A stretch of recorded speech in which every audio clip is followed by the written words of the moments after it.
లేకుండా చేస్తుంది అనుకుంటే బయటికి వెళ్ళి కూడా మమ్మల్ని సాధిస్తూనే ఉంది. రే అది కాదురా, నేను చెప్పేది విను రాఘవ. వద్దక్క, ఒకటి చెప్పండి నాకు, మేము ఈ ఇంట్లో ఉండడం మీకు ఇష్టం ఉందా లేదా? అయ్యో అదేం మాట్రా?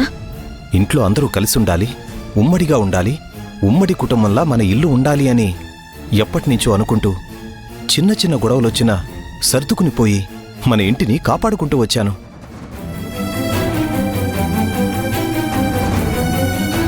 కానీ నా తమ్ముణ్ణి తీసుకుని ఈరోజు ఆ భూమి వెళ్ళిపోయింది.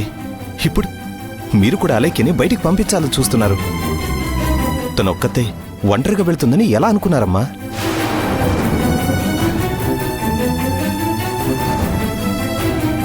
చూడండి, ఒక్కటే చెప్తున్నాను, మీకంత ఇబ్బందిగా ఉంటే ఆ భూమి ఎక్కడుందో వెతికి తీసుకొచ్చి ఇంట్లో పెట్టుకోండి. తను ఇంట్లోకొచ్చిన క్షణమే నేను అలైక్యని తీసుకుని ఇంట్లో నుంచి వెళ్ళిపోతాను. అయ్యయ్యో, ఈ ఇంట్లో భూమి ఉండాలో అలైక్య ఉండాలో మీరే డిసైడ్ చేసుకోండి. రే ఏం మాట్లాడుతున్నావురా? అసలు నువ్వు వెళ్ళిపోవడం ఏంటి? అసలు నిన్నెవరు వెళ్ళిపోమన్నారు? అలైక్యని వెళ్ళకూడదామని చూస్తున్నారు అంటే దాని అర్థం అదే కదా. కోడలొస్తే అత్త మారుతుంది అంటారు. మా అమ్మ అలా మారదు అనుకున్నాను. ఇంటికి ఆడపిల్ల వస్తే ఆడపడుచు మారుతుంది అంటారు. మా అక్క విషయంలో అలా జరగదు అనుకున్నాను. కానీ అందరిలాగానే మీరు కూడా ఉన్నారు కదమ్మా. మనల్ని నమ్ముకుని వచ్చిన అమ్మాయిని ఇంత బాధ పెడతారా? ఒరే, అది నీకు అబద్ధం చెప్తుందిరా. అవునమ్మా, తనెప్పుడూ అబద్ధాలే చెప్తుంది. మీరు చెప్పేవే నిజాలు, ఆ భూమి చెప్పేవే నిజాలు. ప్రాణం తీయాలని చూసింది అన్న తర్వాత కూడా మీరు ఇంకా ఆ భూమినే వెనకేసుకొచ్చారు. దానికి కూడా నేను బాధపడలేదు. కనీసం ఇంట్లో ఉన్న కోడళ్ళైనా ఇంట్లో ఉండనివ్వకుండా ఎలా చేస్తారు?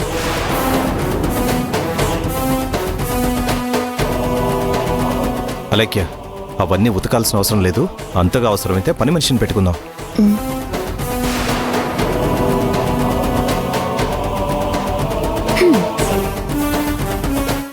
ఇప్పుడు తెలిసిందా నా పవర్ ఏంటో? ఈ బట్టలన్నీ ఉతికిపెట్టు.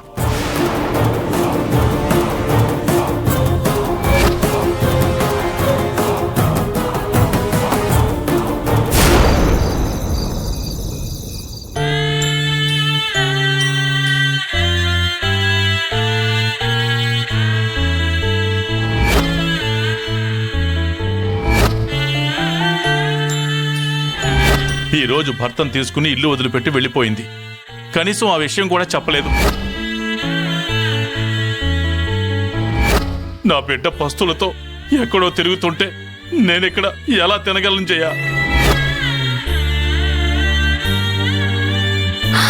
భూమి అసలే బాధలో ఉన్న మాధవ్ నన్ను ఇలా చూస్తే తట్టుకోలేడు. భూమి, పని దొరికింది భూమి. నీ ఆకలి తీరిపోతుంది. నీ హ్యాపీనెస్ చూస్తుంటే ఖచ్చితంగా మంచి జాబే దొరికినట్టుంది. మంచి జాబ్ అని భూమి అనుకుంటుంది.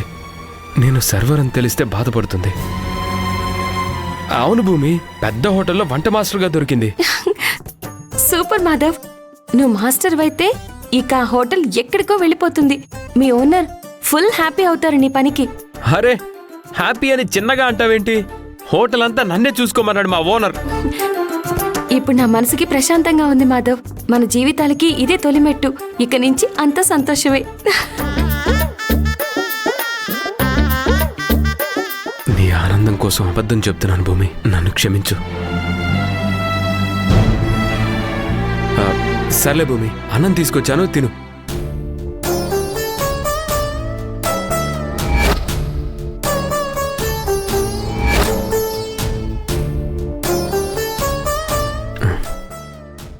మాధవ్, ఇప్పుడు నాకు ఆకలిగా లేదు. తర్వాత తింటానులే, ముందు నువ్వు తిను. ఇద్దరం కలిసి తిందాం అనుకున్నాను భూమి. నీకు ఆకలేసినప్పుడే తిందాంలే.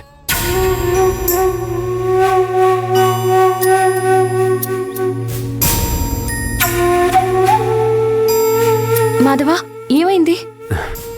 ఏమీ లేదు, కొంచెం పనిచేసి వచ్చాను కదా, నీరసంగా ఉంది అంతే. నేను తినలేదని మాధవ్ తినడం లేదు. నా బాధ కోసం మాధవ్ని బాధ పెట్టడం ఎంతవరకు కరెక్ట్? సర్లే మాధవ, ఇద్దరం కలిసి తిందాం. పర్లేదులే భూమి, ఇప్పుడు నీకు ఆకలి లేదంటున్నావు కదా. అప్పుడు అలా అనిపించింది కానీ ఇప్పుడు ఆకలిగా ఉంది. రా కూర్చుందాం. రా మాధవా.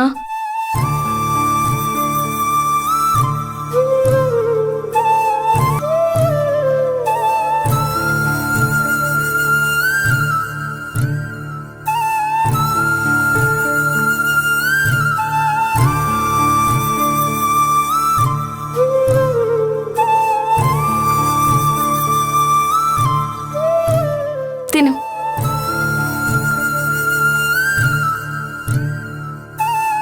ముందు నువ్వు తిను.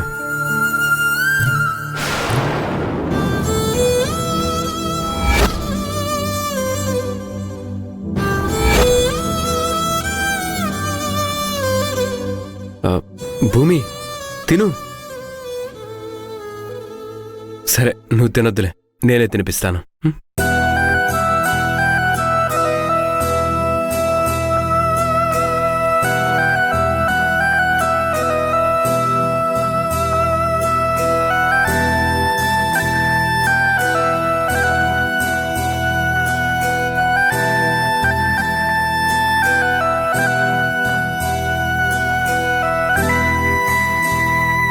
నువ్వు తినవా?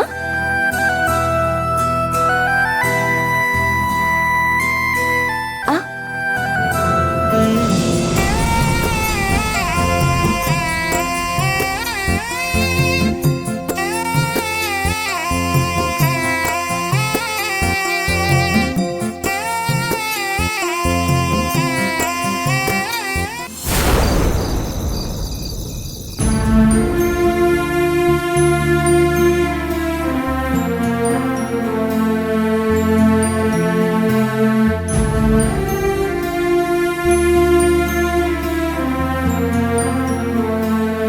డాక్టర్ గారు, ఎలా ఉంది ఆయనకి?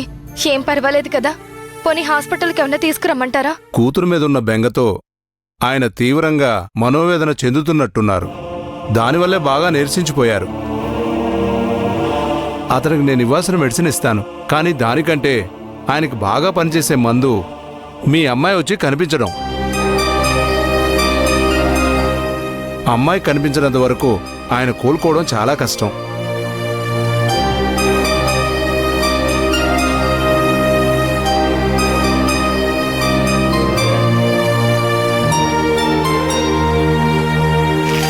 ఈ మెడిసిన్స్ వాడండి. మీరు వీలైనంత త్వరగా అమ్మాయిని వెతికి తీసుకురండి. అదే ఆయనకి సరైన మందు.